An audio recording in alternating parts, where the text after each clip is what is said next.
I invite Professor Bettina Baumer, but before I invite her, I have an announcement to make. ये किताब being different, सब लोग अब बातचीत से ये पता लग रहा है कि कितनी similar book है, तो we cannot remain indifferent to this book. Professor Bettina.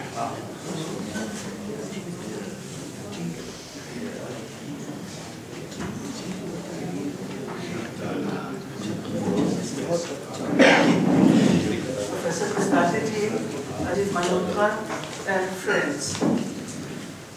After the two previous speakers, and since the time has advanced, I think I can be brief, because many things have already been said. But maybe at the outset, I want to say, when we say turning the gaze, you know, you live for 40 years in America, and I live for 45 years in Banaras. So I am, so to say, I have been digested by the culture of Banaras. So the digestion is not only one-sided. It also happens in the other direction. And that's why my perspective is of a European, and I'm grateful to Oscar Pujol to have raised this question that a lot of difference between the American and the European, and being digested by Indian culture, and that too not in Delhi or Mumbai, but in Banaras. So this is my starting point. Now, first of all, I must say that general total agreement with your intention, the intention of your book to reverse this one-sidedness, I fully agree, and I have been suffering from this perspective, one-sided and biased perspective on India from the side of Europe. I have no experience of America except a little time in Harvard, which is again very European in a way. I have been suffering from this, and I have been trying in my own way for the last 30 years, whenever I was lecturing in Europe, precisely to change that distortion and the distorted view of India, and these biases which people have, and the media have spread over this total uniform picture, what is India, what is Hinduism, and so on. So that was a very difficult job. In every lecture I had to struggle to present the Indian tradition in its true, as far as I can understand and experience, in its true form. So I fully agree with your intention. And I also, I must, from my personal experience, I was a lecturer in Sanskrit in Vienna University, and I had a good chance of a career in Indology and so on. But one thing threw me back to Banaras. We had a seminar on Patanjali Yoga Sutra with Vyasabhashya, and while reading the text, analyzing the text, the professor said, this is primitive thinking. So once I heard this sentence, I said, this is not my place. I have to go back to India. See, this perspective on India, and you cannot convince them because this is their, they have their point of view, and just as you have described in your book, which is so biased, and so my place is not in that kind of scholarship. So this is my background, and also because the kind of ideology we have, the texts without context. And for me, the context, I always say it's like swimming on dry land. So you have the text, and you analyze the text, but you miss the context. And the context is that if you transplant the tree and you don't have the soil, then the tree doesn't, it will not survive. It doesn't have any life. So that's why experiencing, studying the text in the context is something which for me is very essential, and that's where I agree with you, your criticism of Western scholarship, which is biased by another kind of mentality and background. Now, what I find, I only want to complement a little bit what the two speakers before me have already expressed. The question of the dominance of history. I have been working, and here I must say that Raymond Panikkar has worked in this direction since 45, 50 years. And precisely on the concepts of space, of time and history.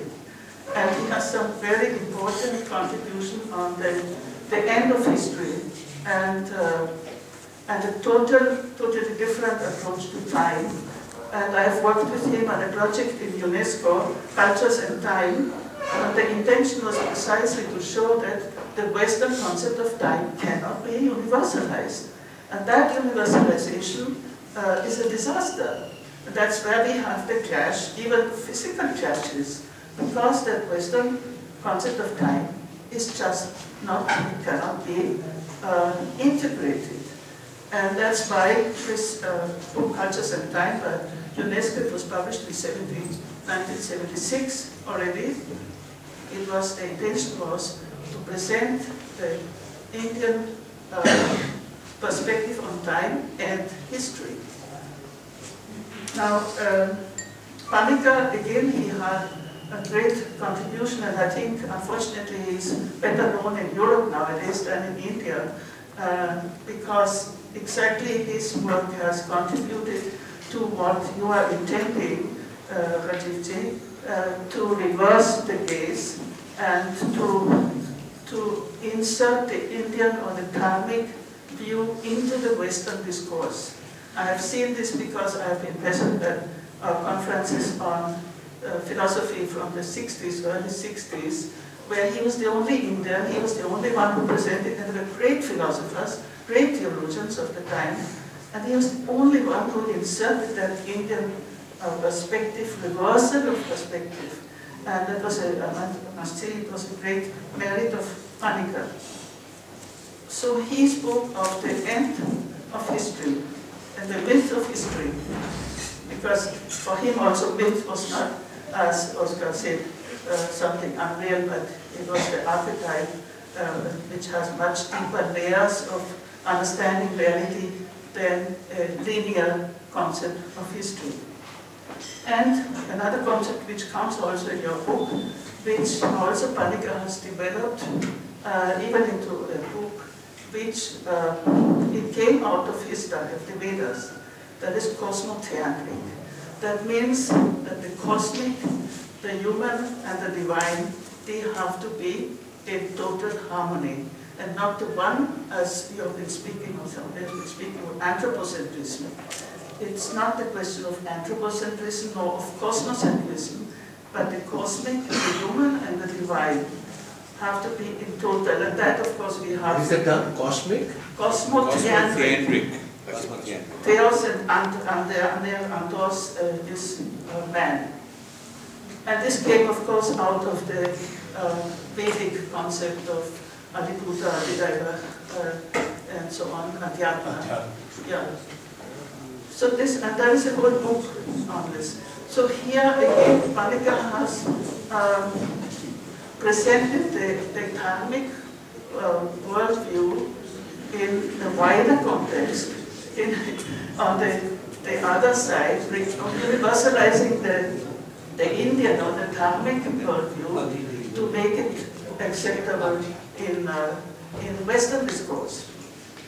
So one has to recognize his contribution. Now, I only want to make a few points because a lot has been said, and I agree with many things which Oscar Pujol has said, and I don't need to repeat that. Being different, for me, does not mean only East and West, or the karmic and the historical religions, or whatever you call them. But we have to recognize and, as I say, not tolerate but respect also the differences within the karmic universe and within the Judeo-Christian universe. We cannot make it into one single khichdi. And I think this is very important because within the karmic we have so many differences. And we have to respect those differences also. I'll give you an example. I was in an international seminar on ontology, East and West. Swami Dayananda Saraswati, a very famous Vedantic scholar and guru, his book on Vedanta. After which I spoke on Kashmir Shaivism or Prativijna. After my lecture, he said, it's all the same. I said, Swamiji, I don't believe it's all the same. Because why did Abhinav Buddha say something else in Shankara? And so I think this attitude, which sometimes is with the Vedanta especially, it's all the same. It is as dangerous as the other thinking it's all the same. So I think the difference is within the Indian traditions, always plural, have to be respected and have to be acknowledged. And even when we speak of the untranslatability of Sanskrit terms, recently we had a discussion, it was in the Sanskrit conference, that the word dharma itself, in different traditions, it has different implications. Then somebody said, no, you cannot use it. For example, I have made a study of Mahima Dharma. It is a Orissa local and tradition which is not of Sanskrit, Sanskrit based, but on Oriya. And they use Dharma in a different way. But you cannot deny, they are not based on the Veda, they are not based, they are rejecting priests, temples and everything. But they call it Dharma. So the multiple meanings of the same term have to be also respected. So there's not a unified Dharma. And of course the Buddhists and the Jains, they also not agree that Dharma is all the same. So this respecting the differences also within the Western tradition, I would say. And I understand your point of view because you have to make a very strong point, so you put them somehow in the one cover. But as Oscar Pujol said, when you come to Europe, there's much more differentiation. You cannot put it all in one pot. And you have to differentiate both philosophically and from the different traditions, which are still there in spite of modernization, in spite of enlightenment and so on. So respecting those differences, I think that should be also implied in your title and in your intention of not tolerating but respecting. Now, the problem of translation of Sanskrit terms, I think all of us who are engaged in this field feel the burden and the difficulty, because on the one hand, if you leave the terms untranslated, of course, yakya ka sakte hain, that would say, that's okay. But there must be also a communication. So the moment you try to communicate, you have to use some terms from the Western philosophical tradition, because these are the terms we come from Latin or Greek or English or German, whatever it may be. And then you have to say that this is the difference. You may translate something with a term which has a history in the Western discourse, but then you explain the difference. The danger, if you leave the terms untranslated, many Sanskrit terms have been integrated into European languages, like avatar, guru, and so on. But they have been distorted again. Their meaning has been distorted. If you read any French newspaper, the avatar of such and such, it means just the consequence. So the word avatar loses its whole deep meaning. So just retaining the words in the European language, it does not also help. And Bill Gates is the software guru. Okay, but if you believe in the Indian tradition and the word guru has such a deep meaning, and then you feel disturbed by applying it to people who are making business. So many words have been incorporated into the European languages, but that is not a satisfactory solution to my mind. So I use them, of course, but it is a problem which we are constantly struggling with, we who are translators from Sanskrit, and it's not a simple solution. Now, I'm not going more into your book, which the other speakers have done, but I want to express also, when we speak of the dharmic world, the dharmic discourse, the dharmic tradition, my concern is more, where are the young people who continue the tradition in the same deep way as we had those great pundits. I've been in Banaras, there were great pundits like Bobinath Kaviraj and great people, but where are they now? And if India is able to produce a young generation of scholars and practitioners of these dharmic traditions, they will be strong enough to withstand any Western universalism. I am absolutely sure. But they must have that self-confidence that, yes, we can stand on our own, and at the same time, not close, because ghetto mentality also does not help. So that openness, and at the same time being very strong in your own tradition. And I think that is the need of the hour. And if that happens, then your purpose will be fulfilled, because that tradition cannot be overthrown by any Western aggression or imperialism or anything. So that is my greatest concern, which I hope your book also provokes, and I hope it will provoke many more to think about their own tradition. Thank you.